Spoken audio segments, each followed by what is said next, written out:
that Yesu Kristo akawa mkubwa ametokea kwenye mji wa Nazareti, lakini Biblia inasema hakufanya miujiza mingi Nazareti. Kwa sababu gani? Nazareti ni mji ambao haukubali mambo makubwa kufanyika kwao. Nazareti ni mji ambao ulikuwa ukubali mtu mkubwa kutokea kwao, kwa sababu kuna nguvu ambayo inafanya watu wote wafanane, watu wote wawe viombaomba, watu wote watembee kwenye giza. Ndio unakuta kuna baadhi ya familia hakuna mtu kwenye familia anayeweza kucheka.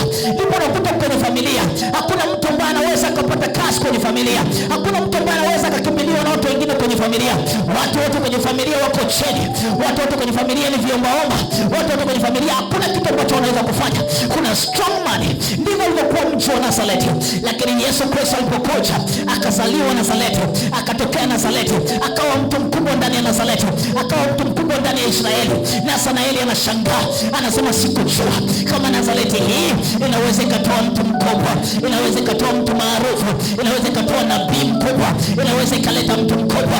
Biblia yangu inasema katika Isaya 11 mstari wa kwanza, anasema na shina litatoka katika Yesu, na tawi litachipua katika shina la Yesu, ambayo inamzungumzia Yesu Kristo.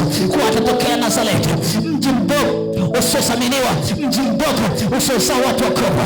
I don't know familia gani unatoka, sijui ni familia gani unatoka, sijui ni kijiji gani unatoka, sijui ni mji gani unatoka, sijui ni familia gani ambayo unatoka, na wametamka nini. Leo tunaenda kumshinda kila anayeamua kwenye familia yenu katika jina la Yesu, katika jina la Yesu.